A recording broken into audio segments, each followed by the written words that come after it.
Couldn't watch yesterday for a large chunk of the game. Spent 14 hours at airports getting ahead of this nasty winter storm. Finally got to sit back, relax, and watch this morning. And thankful it was one worth watching, except for every time the puck went remotely near Jacob Markstrom. Typical.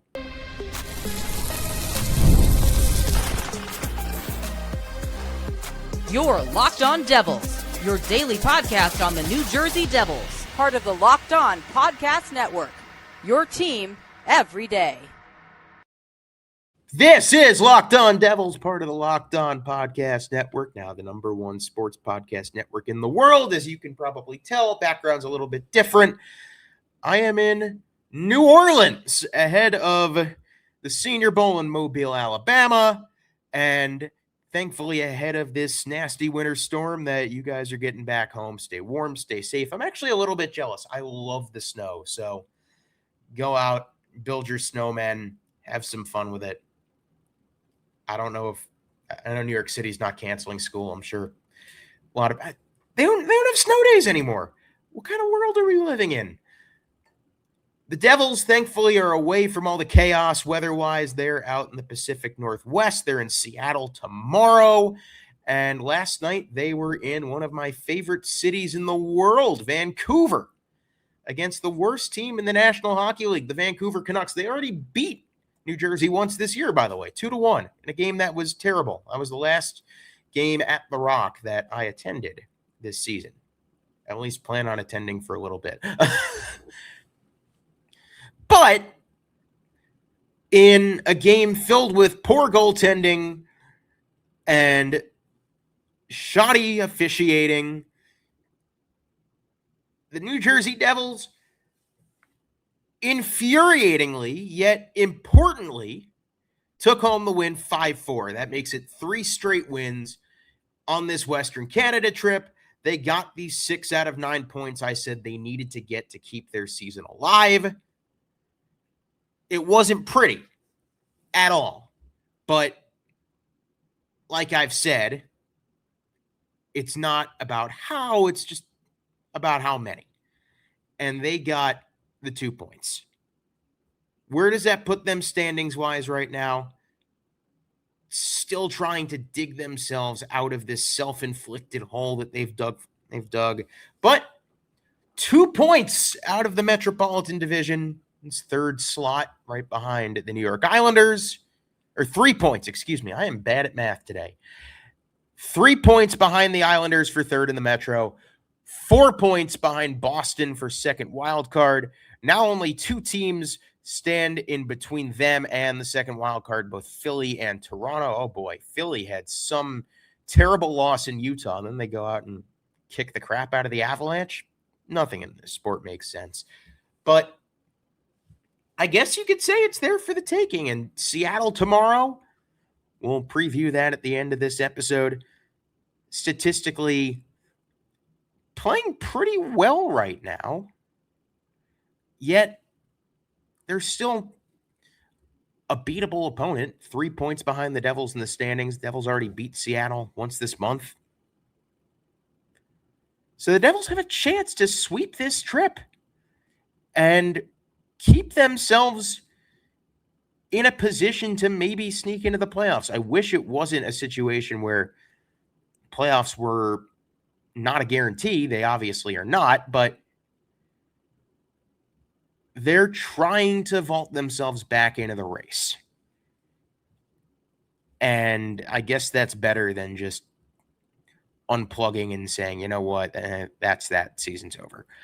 I did say, and I'll back up my word here. I did say that if the Devils blew a 3-0 lead to the Vancouver Canucks, the worst team in the National Hockey League, that the season would effectively be over. The season is not over. The Devils did not lose to the Vancouver Canucks. Whew. But they certainly tried to. They certainly tried to lose that game. But before they tried to lose that game, it all started quite nicely. Because 1 minute and 41 seconds into the first period, congratulations to Lenni Hameenaho with his first National Hockey League goal, playing a carom off the boards off the shot from Simon Nemec, banking it off Kevin Lankinen in the backhand. Save that puck. This kid had a fantastic game yesterday. Since he started in the National Hockey League, he has truly looked like part of the answer at fourth line in that bottom six. And this team has needed that for so long. And I mentioned the bar is pretty low considering who he is replacing. But still, this is huge, not just for the present, but for the future. It's nice to know that the Devils have a piece to work with that is producing, driving play, putting up points. I was a fan of the pick when it was made. Definitely even a blind squirrel finds a nut every so often pick for Tom Fitzgerald, but the right pick, and right now the right guy to have in the starting lineup. Scoring has been just so unbelievably frustrating for these New Jersey Devils, and it was nice to see them finally pot a crooked number, and I wish that crooked number was enough for us to breathe, but hey, like I said, I don't want to be too complainy. They won. It was a big win. It was a game they had to have, game they did have, because early in the second period, much needed Nico Hischier, one-time rocket from the high slot, assisted by Jack Hughes and Dougie Hamilton, 2-zip, and not soon after that, Agent Cody Glass. How good has this guy been? Oh my goodness. Cody Glass has been just exceptional, and tips home the shot from Hameenaho, 2-0. It's now 3-0. And you're thinking to yourself, okay, this is a game that we should put away. You never want to say over, but as close to possibly over as could be. Here come the Canucks. And this was all four of the Vancouver goals should not have gone in. Like, I'm going to be blatantly honest with you. Jacob Markstrom was like just flat out terrible yesterday. Shot from Niels Höglander gets stopped, and it just spits right back out to Linus Karlsson. That rebound cannot pop free. It just absolutely can't. Devils get gifted a 4-minute high-sticking double minor. And can they quiet this Vancouver crowd? Jesper Bratt, terrible play, should have been benched for it. It's stripped away, 3-on-1. Here come the Canucks. And Teddy Bluger doesn't try and do too much with it. He just shoots it right at Jacob Markstrom, and it goes right through him. Full panic time. You've given up 2 goals in short order to the worst team in the National Hockey League. It's a 1-goal game. Oh, boy. Can the Devils soothe the Flames, though, on the same power play? The answer is yes. Yes, they can. What can Connor Brown do for you? Well, he scores a big goal in the slot. Nice finish from Gritsyuk and Nico to make it 4-2. And with that, you'd think the Devils would be good to get into the second intermission with at least a 2-goal lead. Not so fast, my friend. Zeev freaking could have been a Devil, but instead was not, because they had to pick Anton Began Salayev. Works his way in, puts the shot on goal. It's stopped by Markstrom, spits out another terrible rebound, and Buyam converts his own rebound to make it a 4-3 game. And now you're sweating. Now this game that should not be whatsoever a game is if you lose this game, you're screwed situation. Like, oh my God, this is getting gnarly. Third period comes out, and the Devils are trying to find a way to get that insurance goal. They need it so bad. And what can Cody Glass provide? That spark, the insurance. What a play by Jonathan Kovacevic to start the rush the other way. Timo finds Cody Glass, and he puts it home. A huge insurance goal for New Jersey, his second of the game. It's 5-3. Brock Besser would score a goal in garbage time to make it 5-4. We had to sweat out the final minute and change, but the New Jersey Devils hang on and win 5-4 in Vancouver. Not pretty, but necessary. And now they can take all 4 games of this road trip by winning in Seattle tomorrow. Did not love the third period from the Devils yesterday. Outshot 8-3 in the third. But Devils outshot Vancouver the other 2 periods. Seems to be a bit of a trend as of late. Like, I want to nitpick about a lot of the not so great things that we've seen, but at the same time, they're winning. Like, how much can you truly nitpick on the ice right now when they're winning games? Save the nitpicking for when they're losing, because I'm sure they'll find a way to start losing again at some point, and they're the Devils. That's what they do. Just find a way to keep the momentum going. Because as long as that momentum is there, this team feeds off of that, and they find ways to sustain wins. We saw them do it back in October. So let's see them continue to find ways to win in January. Take a quick break. When we return, let's talk Lenni Hameenaho, because goodness gracious, this dude is a stud.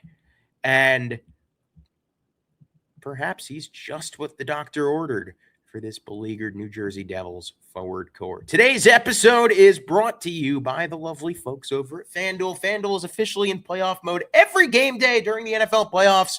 FanDuel is officially giving customers even more ways to get in on the action, because right now, every NFL playoff game day, FanDuel users get a profit boost pack waiting for them inside the app. Each game day, you'll see a pack loaded with multiple profit boosts you can apply to the bets you like most. The boost you lean into your game day decisions, whether you're backing momentum, defense, quarterback player, coaching. The boosts give you more juice on the bets you already like instead of forcing you to bet something new. Every play feels bigger, and the boosts make your bets feel that way too. You make your picks, then apply your profit boost to go after even bigger payouts while the playoffs get rolling. So visit FanDuel, an official sportsbook partner of the NFL, and grab your profit boost pack every NFL playoff game day. Conference championship day tomorrow. New England and Denver, the Rams and Seahawks playing for the right to appear in Super Bowl 60. This should be a lot of fun. Also tomorrow, Lenni Hameenaho and the New Jersey Devils at the same time as the kickoff of the division. Oh no, my gosh, what am I saying? Same time as the kickoff of the AFC game. If you're in Seattle, you want to pregame the NFC Championship, well, I have just the event for you, my good friend. That's Devils Kraken. We'll talk about that after we get into Lenni Hameenaho's performance, because yesterday he was fantastic. Absolutely fantastic. What was needed from the New Jersey Devils.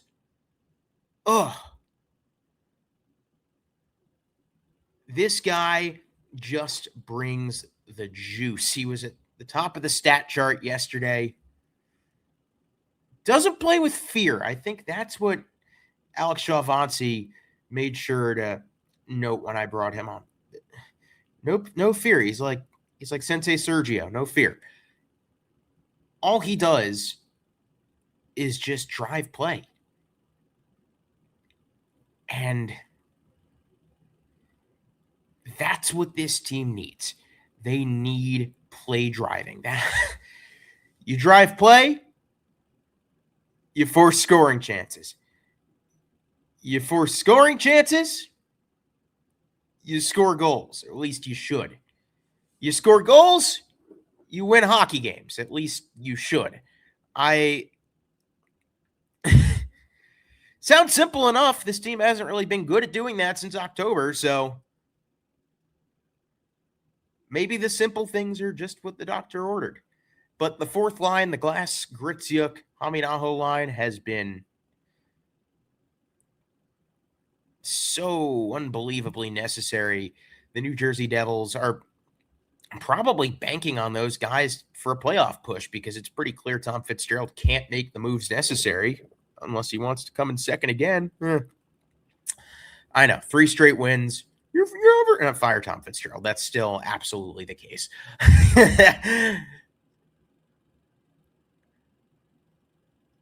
But overall, I mean, a frustrating game.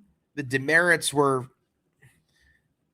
very obvious. Maybe the worst game I've ever seen Jesper Bratt play in a Devils uniform, but I mean, they won. And that's what I'm going to keep on hammering home. They won, they won, they won. You know what game the Devils also won? The last time they saw the Kraken. That was right before. Oh, that was before the game against Carolina. That feels like so long ago. It was like 10 days ago. That was like 10 days ago. Devils saw the Kraken at the Prudential Center. The Kraken picked up 1 point, not 2. The Devils won it in overtime off the backs of a goal by Nico Hischier in the 3-on-3 and took it over Seattle 3-2. That is the matchup tomorrow. The New Jersey Devils and Seattle Kraken in Seattle at Climate Pledge Arena. Definitely a top of the bucket list venue for me as a hockey fan. I would love to see the Devils play there in person one day. But until that day comes, we're going to be talking about it right here, right now. And that is on the other side of the break. There is no break for this one. Gotcha. Devils Kraken, like I said, 3 p.m. Eastern Standard Time tomorrow at Climate Pledge Arena.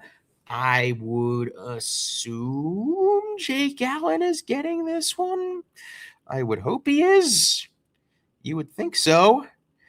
You can find it on MSGSN and Kraken Hockey Network locally.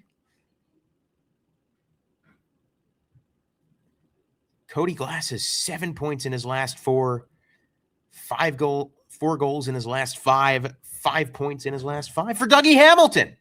Devils are starting to heat up, perhaps, and Dougie has been that dude.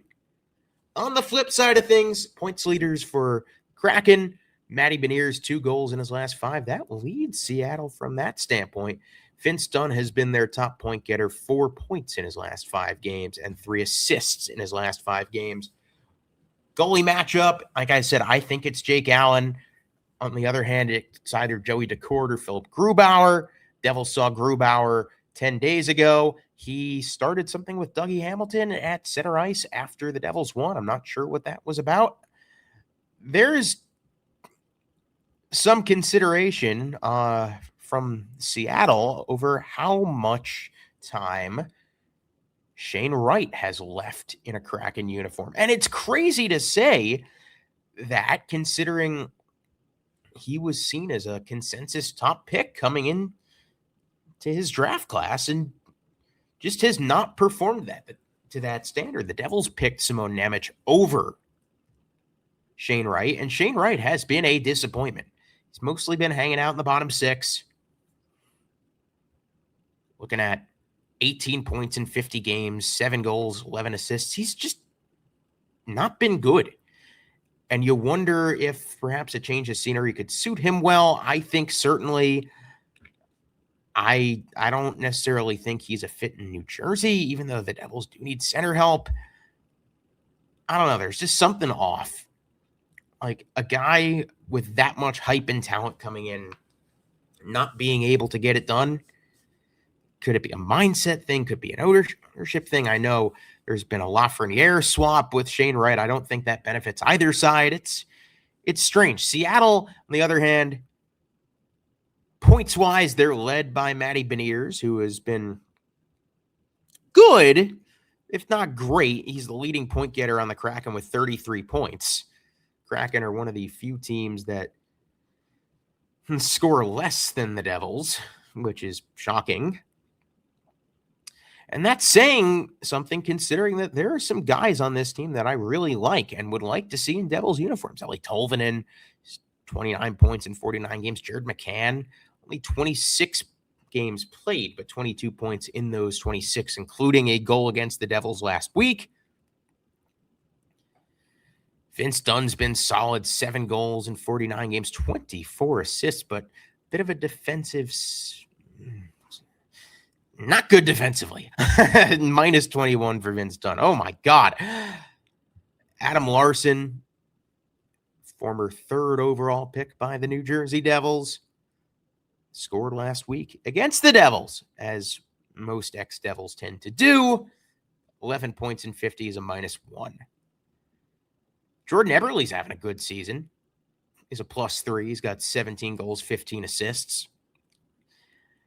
Seattle's just a weird, like, I don't want to say directionless, but it's like I'm not really sure what they're doing. Do they want to compete? Do they want to rebuild? Are they trying to do neither? Because when you do neither, that usually doesn't work, and they're just spinning their tires, and they just fired another coach, and Lane Lambert's kind of just okay. We saw what he was with the Islanders, and Jason Botterill, he's maybe one of the few GMs in the National Hockey League that are worse than Tom Fitzgerald. I don't know what Seattle's trying to be. Then again, I don't know what my own team's trying to be. So, you know what? Checkmate. Devils win 2-1. Go back to the low-scoring affairs. With that, I think that's about all I have today. You guys stay warm, stay safe. Let's go Devils. Fire Tom Fitzgerald. We'll record after the Kraken game tomorrow. Until then, toodles and get ready to build those snowmen. Seriously, though, stay warm.